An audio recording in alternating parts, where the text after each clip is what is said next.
여러분 안녕하십니까, 백운기입니다. 대선극장 주연 배우들이 다 정해졌지요. 주연 배우 경력을 보니까 장르는 액션 스릴러가 될 것 같은데요. 개봉 전인데 벌써 여러 가지 평이 나옵니다. 비리 대선이 될 거다. 음주운전 대 초보운전 대결이다. 호평은 없고 악평 일색입니다. 어쨌든 관객이 외면하는 그런 영화가 돼서는 안 될 텐데요. 수준 높은 관객이 수준 높은 영화를 만들어가는 것 아니겠습니까? 저희 백운기의 시사 1번지가 수준 높은 영화가 될 수 있도록 여러분과 함께 지켜보겠습니다. 백운기의 시사 1번지 오늘 또 힘차게 출발합니다.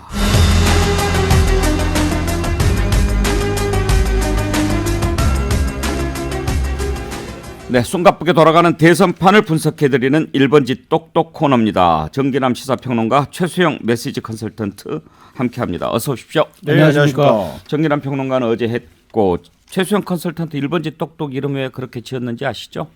그렇죠. 똑똑해서 이제 똑똑 두드리면서 예. 진실의 문을 제가 예. 녹화하겠습니다. 아, 좋습니다. 똑똑한 두 분 모시고 똑똑. 혹시 중간에 뭐 하시고 싶은 말씀 있으면 똑똑하세요. 알겠습니다. 네. 먼저 국민의힘이 지금 윤석열 후보 선출 이후에 원팀을 만들어가는 과정에 있어서 홍준표 후보 선을 긋고 있어서 그 부분 좀 힘든 것 같고, 그리고 이제 김종인 위원장을 어떻게 하느냐 이 부분을 놓고 이런저런 얘기가 나오는데, 정연한 평론가, 나오는 말들이 좀 험해요. 뭐 거간꾼, 하이에나, 파리떼, 그렇죠? 좀 너무 즉자적인 표현들이죠. 예. 그런 직설적인 표현 때문에 또 김종인 위원장에 대한 당내 그 의원들, 현역 의원들의 그 뭐랄까 불편한 좀 감정들이 있어 보여요. 또 이렇게 뭐 정치권이라는 게 항상 상대를 좀 이렇게 뭔가 고려하면서 발언하는데 김종인 위원장이 좀 직설적으로 얘기하는 편이잖아요. 그런 것들이 좀 부딪히는 측면도 있어 보이고요. 어쨌든 지금 현재 정권 교체 지수가 50%를 상회하지만 윤석열 후보가 사실상 이재명 후보를 압도하지 못한 속에서 어쨌든 선대위가 원팀 선대위 또는 또 뭔가 화학적 결합을 통해서 하나의 단일 대우를 맞춰야 되는데, 그 과정에서 1차적으로 김종인의 암초를 만났다 이렇게 볼 수 있을 것 같습니다. 지금 뭐 일각에서는 벌써 그 과거 2000년대 초반에 예. 소위 뭐 아들부시, 미국의 아들부시 대통령과 딕 체니의 관계를 빗대 가지고 딕 체니 부통령이 사실상 상황 노를 했던 것 아니겠습니까? 그랬죠. 그때를 얘기하면서 과연 이 소위 노정객 김종인 위원장이 소위 딕 체니 모델을 예. 지금 생각하고 있는 것 아니냐, 뭐 이런 얘기까지 나오는 판이에요. 최수영 평론가 영화 좋아하시잖아요. 네. 그 딕체니하고 부시 다룬 영화 바이스라는 게 바이스였죠, 바이스. 저도 있었는데, 봤습니다. 그때 보면 정말 딕체니가 다리 딱 올리고 그런 모습 보였을 때, 저는 마지막 대사가 기억나면 예. 딕체니가 뭐라 했냐면은, 나에게 사과를 요구하지 마라. 당신들이 원했던 것을 나는 했을 뿐이다. 아주 그 명대사였습니다. 네. 그래요. 그런데 김종인 위원장을 꼭 모시고 와야 국민의힘이 대선을 잘 치를 수 있을까요? 저는 왜 그런 프레임 속에서 스스로 못 벗어나는지 모르겠어요. 사실 이번 대선이라는 것이 실제 우리가 여러 가지 얘기가 나오지만 뭐 정치 교체, 시대 교체가 지금 사실상 화두로 떠오르잖아요. 뭐 공정도 기본이고, 과연 그런 가치에 김종인 위원장이 부합할까요? 저는 뭐 모르겠습니다. 그 무슨 이게 코리안 시리즈도 아닌데 우승 잘하는 사람 불러가지고 우승 청부원 맡기는 것도 아니고, 선거 기술자가 필요한 시대는 저는 아니라고 보는데, 뭐 사실 파리 떼라느니 뭐 동물원 뭐 하이에나라든지 이게 무슨 살충제 정당도 아니고 그런 식의 그 저급한 표현들 말이죠. 우리가 그 원로 정계에 입에서 우리가 품격이란 말이 있지 않습니까? 그 품자가 입구자 3개입니다. 예. 말이 모아져서 그 사람이 격이 되는 겁니다. 그런 분이 이번 대선에 가진 게 욕심밖에 더 있습니까? 욕심이 시대 정신을 이길 수 있겠습니까? 너무 세게 나가시는 것 같은데. 그런데 이제 정기란 평론가, 네. 김종인 위원장이 그런 얘기를 하고 좀 세게 몰아붙이는 것은 아무래도 윤석열 후보 캠프에 처음에 사람들이 많이 몰려 들어갔을 때 네.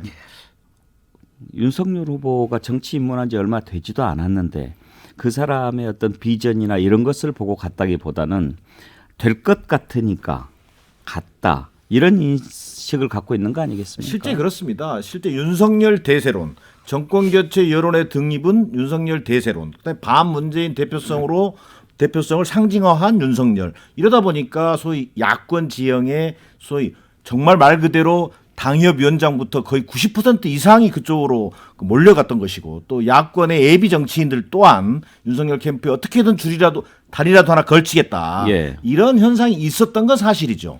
그래서 김종인 위원장이 가지는 또 다른 어떤 노림수와는 별개로 과연 윤석열 캠프가 후보 때 캠프와는 달리 당과 화학적 결합을 통해서 여기서 어떤 선대의 모습을 보여주느냐도 사실 중요한 과제일 겁니다. 예. 그런 면에서 이번에 이준석 당대표의 또 다른 이준석 대표의 리더십이 어떻게 작동할 것인지, 그다음에 김종인 위원장의 이른바 사실 뭐 밖에서는 김종인 위원장을 뭐 대선 승리의 청부사 이런 표현을 쓰는데, 저는 제가 알고 있기로는 위기를 극복하는 데 있어서의 김종인 위원장의 노하우는 있지만 사실 이분이 무슨 대선 승리 노하우를 가진 분은 아니거든요. 그런 면에서 본다면 어쨌든 당내에 윤석열 대표를 중심으로 한 이준석, 김종인 이런 사람들의 어떤 리더십을 잘 이렇게 뭐랄까 좀 화학적으로 용광로처럼 만들어낼 수 있느냐 없느냐가 윤석열 후보의 첫 시험대가 되고 있다, 이렇게 보여집니다. 김종인 위원장이 이런 사람들을 좀 다 정리를 해야 내가 맡을 수 있다, 이런 뉘앙스의 이야기를 한 진정한 이유는 뭘까요? 전권을 달라는 거죠. 그러니까 저는 사실 윤석열 후보가 뭐 이제 사실 여러 가지 논란은 있지만 냉정하게 우리가 들여다보면요, 어쨌든 정치 입문 4개월 만에 제1야당의 대권 후보 자리를 쟁취한 사람이에요. 그러니까 한마디로 YS식 표현으로 얘기하면 간단한 사람이 아니라는 거예요. 그 간단한 사람이 아닌 그 후보인데 그 사람을 제가 보기에 나에게 전권을 달라? 저는 이 윤석열이 굳이 저는 유형을 따진다면은 화합형 리더가 아니라 보스형 리더거든요. 그렇다면 윤석열 후보가 같이 저는 이렇게 분석하고 싶어요. 김종인 위원장이 들어가잖아요. 한 산에 호랑이 두 마리 있는 격입니다. 오히려 잡음이 더 많이 날 거예요. 순항, 융합 이런 단어보다는 격렬한 내부 권력 투쟁이 더 심화될 겁니다. 사실 여야 후보들, 이재명 후보나 또 윤석열 후보, 국민들이 기대했던 그 리더십의 유형은요, 사실 돌파형 리더십이거든요. 뭔가 추진력, 뭔가 지금 이 산적해 있는 여야 간의 갈등 구조 속에서 각각의 정파들을 대표하는 돌파형 리더십을 선택했다고 봤을 때, 방금 최수영 평론가가 얘기한 것처럼 뭐 화합형이라든지 통합형 이런 것을 기대하기는 사실 좀 쉽지 않은 면은 있어 보입니다. 그런데 그게 좀 딜레마가 될 수도 있을 것 같아요. 사실 이제 돌이켜 보면 이회창 후보가 대선 후보가 됐을 때 맨 먼저 했던 게 당내 원로급들, 그런 사람들을 다 쳐냈잖아요. 네. 김준환이라든지 뭐 이런 분들을 쳐내고 했을 때 신선함, 그리고 새로운 정치에 대한 기대, 이런 것 때문에 확 올랐는데, 어떻게 보면 또 나중에 그게 발목을 잡아서 대선에 졌을 수도, 진 요인이 될 수도 있었으니까요. 그렇습니다. 실제로 이제 그 원로들의 어떤 경험, 그 다음에 어떤 대선에 그 사람들이 직접 이 뭐랄까 좀 영향을 미치는 데는 큰 역할을 못하지만, 그 사람들이 빠짐으로 해서 그 소위 당의 오랫동안 경험을 가진 중진 정치인이 빠짐으로 해서 생기는 네거티브 팩터, 이런 부분들을 어떻게 극복할 수 있을 것이냐, 이런 것들이 아마 윤석열 후보에게 지금 주어진 과제라고 봐야겠죠. 선거가 확장이잖아요. 그러니까 선거가 간단한 논리입니다. 지지 진영을 넓히면 살고 좁히면 죽는 게임입니다. 뭐 선거 어려운 거 아니잖아요. 그런데 김종인 위원장이 과연 확장성 있는 후보를 만들 수 있는 컨설턴트인가요? 저는 그렇게 보지 않습니다. 오히려 지금은 지금의 승부, 20% 가까이 유권자로 떠오른 2030의 마음을 어떻게 잡느냐가 정말 과제라 그러면은 그 사람들을 읽어내는 독심술사가 필요하고, 그들에게 정말 다가갈 수 있는 그런 아주 디테일한 정책을 개발하는 그런 사실 전문가들이 필요한 거예요. 근데 김종인 위원장은 정말 이제 얘기한다 그러면은 선거 기술자입니다. 조금 폄훼하는 단어 들릴 수 있겠지만, 왜냐하면 여야가 다 모셔가잖아요. 문재인 대통령도 모셔갔고 박근혜 대통령도 모셔갔다. 그러면 그건 기술자로 분류해야죠. 윤석열 후보 측에서도 그런 고민하지 않겠어요? 하나는 윤석열이라고 하는 색깔을 혹시 김종인 위원장이라고 하는 큰 나무가 가려서 그늘지게 하지 않을까 하는 고민이 하나 있을 것 같고, 또 하나는 어찌됐든 함께 싸웠던 동지들이 있는데 그 동지들을 쳐내야 되는 그런 부담도 있을 것 같고, 이런 상황에서 고민이 될 텐데, 정기란 평론가 보시기에 그러면 최종적으로 김종인 위원장 모실까요, 안 모실까요? 저는 궁극적으로는 그 야당의 정권 교체 요구가 워낙 높기 때문에 김종인 위원장까지 포괄하는 방식으로 아마 선대위는 구성되어질 걸로 보여집니다. 그리고 그 중간에 있는 이준석 당대표가 그 역할을 좀 그 원만하게 하는데 지금 어떻게 보면 과제를 부여받고 있는 것 아니겠는가 그렇게 보여집니다. 그러나 앞서 얘기했던 것처럼 최수영 평론가도 지적했습니다만 정말 절체절명한 것은 김종인의 리더십이 아니라 오히려 중도 확장성을 보여주는 윤석열의 과제 예. 이런 걸 본다면 2030 세대에게 소구할 수 있는 이른바 젊은 리더십 또는 그 청년층을 투표장에 끌어낼 수 있는 동력 이런 걸 본다면 오히려 저는 김종인 위원장보다도 이준석 당대표 역할이 훨씬 더 강화되는 측면이 저는 그 윤석열 후보를 위해서는 더 나은 측면이 아닌가 뭐 이런 생각도 할 수 있을 것 같아요. 그래도 가장 핵심적인 역할을 했던 권성동 의원을 비서실장으로 이렇게 정한 것을 보면 선대위원장급 아닙니까? 그렇죠. 그러면 선대위원장 자리를 김종인 위원장으로 상정하고 비웠다 이렇게 볼 수 있을까요? 저는 이렇게 보죠. 그러니까 투톱 체제로 갈 가능성이 높다.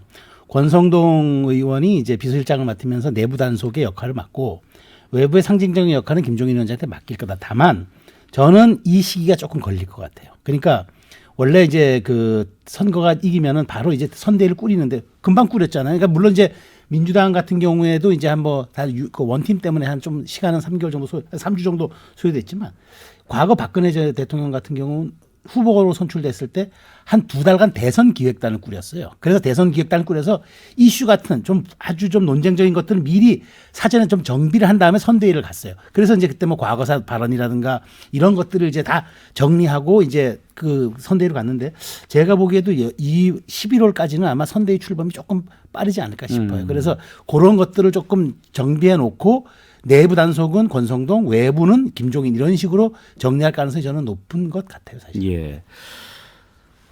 하이에나, 파리떼 이런 표현들이 윤석열 후보 캠프에 몰려든 사람들을 겨냥한 것이라고 한다면 이준석 대표가 말한 거간꾼은 안철수 대표와의 단일화와 관련해서 날린 표현 같은데 이 내용은 저희가 잠깐 전하는 말씀 듣고 나눠보도록 하지요.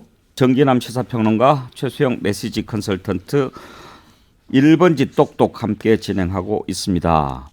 최수영 평론가 네. 앞부분에 이제 김종인 위원장의 뭐 파리떼 표현 또 하이에나는 이준석 대표가 썼던 표현인데 이제 최근에 거간꾼 얘기를 했습니다. 거간꾼 얘기는 지난번 안철수 대표가 서울시장 나왔을 때 오세훈 후보와의 단일화 협상 과정에서 안철수 후보 쪽으로 붙었던 사람들 이런 사람들을 겨냥해서 한 표현인 거죠. 그렇죠, 그렇죠. 네. 뭐 당시에 이제 뭐 정진석 의원이라든가 이제 뭐 안철수 후보를 영입해서 차라리 그 우리가 단일 후보로 옹립하는 게 맞지 않느냐. 그게 승리로 가는 지름길이다. 자, 근데 저는 이준석 대표한테 반문하고 싶어요. 그렇지 않았으면 이겼을까요, 오세훈 후보가? 그건 그렇다면은 그 사람들이 할 일은 거간꾼이 아니라 중재 역할. 그 다음에 정말로 흥행에 도움이 되는 이른바 치어리더 역할을 하는 거지. 그걸 어떻게 거간꾼이라고 합니까? 우리가 거간꾼이라 하면은 몇 푼 장사 남기려고 흥정 붙여가지고 자기 이문 챙기는 사람을 거간꾼이라는데 그래서 이문은 누가 챙겼습니까? 이준석 대표가 그래서 당대표가 된 거잖아요. 그 힘이 그때 4.7 재보궐선거의 기반이 아니었다면 오늘의 이준석 대표가 있을까요? 저는 좀 역지사지하는 태도. 그러니까 그 젊은 정치인이니까 패기 넘치는 발언, 그다음에 아주 선을 넘나드는 정말 아슬아슬한 발언들 뭐 매력일 수는 있어요. 요즘 같은 시대에는. 그렇지만 당 대표라면은 최소한 그 지금 안철수 대표와 최후의 야권 대통합을 할 수도 있는 상황에서 그렇게 거간꾼으로 미리 규정지어 버린다면은 그건 본인의 정치력의 협량함을 저는 드러낸 것 중에 다름이 아니다 이렇게 생각합니다. 그런데 정기남 평론가 김영환 전 의원 있잖아요. 네. 지금 윤석열 캠프에 가 있는데 김영환 의원이 오늘 그런 글을 올렸어요. 이준석 대표한테 내가 하이에나인지 파리떼인지 알려달라. 그러면서 그래 나 거간꾼이다. 정치의 본령은 거간이다. 나는 야권 통합을 위해서 시대의 거간꾼을 자처했다. 거간꾼 일벌 100개를 선언했으니까 내 목을 가져가라. 아주 상당히 격앙된 심정으로 글을 올렸더라고요. 이제 그 당대표의 한마디에 의해서 사실은 윤석열 캠프에서 나름대로 대세론에 힘입어서 역할을 했는데 하루아침에 거간꾼으로 몰리고 캠프 자체 어떻게 보면 진입 자체도 어려운 것 아닌가라는 그런 위기의식이 그런 어떤 직접적인 언사로 표현된 건 아닌지. 사실 그 김영환 전 의원만 하더라도 민주당에서 시작해서부터 뭐 국민의당 예. 이제 국민의힘까지 예. 너무 스펙트럼이 넓거든요. 그런 면에서 넓게 과연 쓰죠. 국민들이 그런 어떤 그 정치적 행보에 대해서 굉장히 곱지 않을 거라고 보여집니다. 그래서 어찌 보면 거강꾼이란 말 자체는 이당저당 기웃거리면서 뭔가 자리를 탐하고 또 뭔가 누군가 된다는 후보에 붙어서 그 이후에 어떤 정치적 입지를 회복하려고 하는 어찌 보면 김영환 전 의원 같은 사람들을 염두에 두고 한 말이라 해도 과언이 아니거든요. 거기에 지금 발끈했다고 봐야 되겠죠. 그런데 김영환 전 의원이 이렇게 여야를 넘나들면서 역할을 하는 것과 김종인 위원장 역할과의 차이점은 뭔가요? 그러니까 누가 하면 로맨스고 누가 하면 불륜입니까? 이런 게 기준 잣대가 모호한 거예요. 정치의 영역에서는 물론 정치가 대단히 공적인 영역이긴 하지만 여기는 상당한 자율성을 부여받은 거예요. 결국 그거는 민심의 잣대 평가를 받는 것으로 우리가 결론을 맺기 때문에 저는 이렇게 모호한 걸 가지고 자기 편으로 아전인수격으로 해석해서 우리는 이거는 아름다운데 저 사람이 한 건 추한 거다라고 약간 이분법적 잣대를 들이대는 게 저는 오히려 그 정치가 민심으로 나아가는 그런 길목들을 차단하는 그런 것들을 하고 있기 때문에 조금 역지사지 꼭 필요합니다. 차이가 있다면요. 김종인 위원장은 일단 상징화된 이미지와 소위 이른바 대선 승리의 어떤 본인이 위기 극복 노하우를 가지고 있다라고 하는 그런 어떤 그 지도자적 이미지랄까 이것과 더불어서 세력을 가지고 있다는 걸 겁니다 아마. 실제로 지금 선대위 구성과 관련해서 약간의 그 마찰이 불가피해 보이는 것 중에 하나도요. 김종인 위원장이 집어넣어야 될 인사들이 꽤 많다는데 문제가 있거든요. 그런 것들이 아마 어떤 한 김영환 개인 의원과 김종인과의 차이라면 세력을 뒷받침하고 있느냐 없느냐도 저는 하나의 또 뭐 나눠지는 부분이라고 보여집니다. 예. 똑똑했으니까 한 예, 말씀. 말씀하십시오. 김영환을 위한 변명 한마디. 예. 김영환이야말로 진짜 지난 지방선거 때 이재명을 저격한 사람입니다. 그때 발언 유도하지 않았으면 대법원 판결 가지도 않았어요. 예. 그 야권에서는 그 공로 인정해야지. 그 얼마나 큰 공로입니까? 야권에서 그렇게 김영환 의원 뭐 걸어온 길만 가지고 잣대를 들이대면 그건 좀 불공평한 거 아닌가요? 김영환 전 의원은 이재명 후보 안 되게 하는 것이 가장 큰 목표 아니겠습니까? 그러니까요. 그러면 야권에서는 구분의 역량 필요하지 않겠습니까? 그 역량으로 봐야 될지 어떻게 보면은 그 소위 이른바 야권 지지자층에서는 필요할지 모르겠지만 중도층에 있는 사람들 눈에 볼 때는 소위 이른바 이 반 이재명으로 똘똘 뭉친 뭐 이를테면 김영환과 김부선 이렇게 비춰진다면 또 마이너스 팩타죠. 그런데 거간꾼을 정리하겠다라는 이준석 대표의 경고 그 의도를 한번 분석을 해보고 싶은데 지금부터 안철수 대표와 단일화 이런 얘기 나오면 국민의힘 후보가 좀 빠질까 봐 그런 것을 차단하기 위해서 그런 걸까요? 아니면 아예 단일화를 생각하지 않고 있어서 그런 걸까요? 정진환 평론가부터 한번 얘기해 보시죠. 저는 단일화 논의에 대한 기본적인 차단이 목적이다. 1차적으로. 그러나 어쨌든 이준석 대표의 의도와 의지와는 달리 결국은 안철수 후보가 마지막까지 완주하는 한 결국 양강 구도가 접전 양상을 으로 전개되면서 결국 그 퍼센테이지가 5%이든 뭐 10%이든 안철수 후보의 지지율 자체는 야권으로서는 어떻게든 이것을 소화해낼 수밖에 없는 그런 처지로 빠지게 될 거라는 측면에서 당장은 어쨌든 자당의 후보를 지지율을 끌어올리고 안전하게 끌고 가겠다고 하는 이준석 대표의 판단이라고 봐야겠죠. 저는 이건 안철수 고사작전이라고 보는 거니까 예. 이제 말하자면은 단일화 없어. 뭐 우리는 생각도 하지 않아. 그러니까 뭐 네 알아서 해봐라는 식의 무시 전략으로 가서 안철수 후보가 11월 말까지 지지율이 반등되지 않는다면 그대로 그 전략은 가겠죠. 근데 제가 보기에는 얼마 전 여론조사 봤더니 이번에 보니까 지지 후보 없다는 사람이 9%나 더 늘어났어요. 네. 이 표시면 어디로 가겠습니까? 이건 양쪽으로 흡수되지 않은 이른바 진짜 무리에 떠다니는 표들인데 이거 저는 만약 안철수 대표가 흡수해 가버리면은 그다음 상수가 될 텐데 그때도 이런 말을 할 수 있을까요? 저는 그거 한번 지켜볼 만한 대목이라고 생각합니다. 단일화 결국 마지막에는 그게 또 나올 상황 아닌가요? 제가 보기에는 단일화만큼 유권자들에게 파장력이 큰 이슈가 없습니다. 모든 걸 빨아들여요. 마지막에 그런 이벤트 하나 만들어내려면요. 자당의 힘으로는 안 돼요. 외부 변수가 들어와야 되기 때문에 저는 그것을 인위적으로라도 만들 판인데 저는 너무 국힘이 지금 안철수 말려서 한번 그 이대로 퇴장시켜버리겠다고 생각하는 예. 것 같은데 정말 그 쉽지 않을 것 같습니다. 근데 우리나라 대선 보면요. 예. 투표 하루 전날까지도 단일화하고 그러지 않습니까? 그런 역동적인 어떻게 보면 코리아인데 저는 단일화가 굉장히 중요한 변수가 될 거라고 보여집니다만 그러나 안철수만 단일화의 변수냐 이렇게 볼 일은 아니다. 실제 지금 현재 안철수에 대해서 대단히 상극의 관계인 김종인 위원장이나 이준석 대표 입장에서는 김동연 제3의 후보가 어느 정도만 끌어올라온다면 예. 오히려 단일화의 파트너로 김동연 후보 같은 사람을 선택할 가능성 또한 배제할 수 없어 보입니다. 안철수 후보와의 단일화 그 어떤 기준이라고 그럴까요? 지지율 어느 정도가 그 기준선이 될 것 같습니까? 글쎄 뭐 단정적으로 얘기하기는 어렵습니다만 저는 5% 이상만 되면 단일화의 변수로서는 충분히 작동할 수 있다라고 보여집니다. 두 자리는 돼야 되지 않을까요?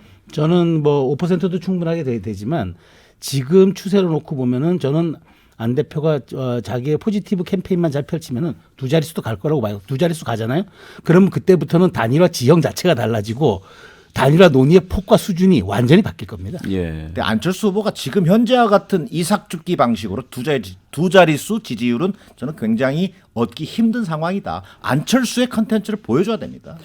그나저나 지금 여러 가지 걱정들을 하는 국민들이 많습니다. 이재명, 윤석열 두 후보 모두 경선 과정에서 다른 어느 후보보다도 도덕성에 관한 비판을 많이 받았던 후보 아니겠습니까? 그리고 또 이렇게 캐릭터가 강하고 그렇기 때문에 아주 싸나운 대선이 될 것 같다. 그런 예상들을 하는데 심지어 홍준표는 참혹한 대선이다. 지는 사람은 감옥 간다. 이런 표현까지 하는데 대선이 원래 치열하지만 이렇게까지 갔던 적이 있었나요? 그 앵커께서 모두 발언, 그러니까 오프닝 발언을 통해서 정말 그 액션 스릴러가 펼쳐질 것 같다 그러는데 저는 이렇게 봅니다. 사실은 대선이라는 게 국민의 마음을 얻어내고 국민의 마음을 울리고 그다음에 국민과 함께하는 멜로 드라마가 돼야 되는데 이번은 법정 드라마예요.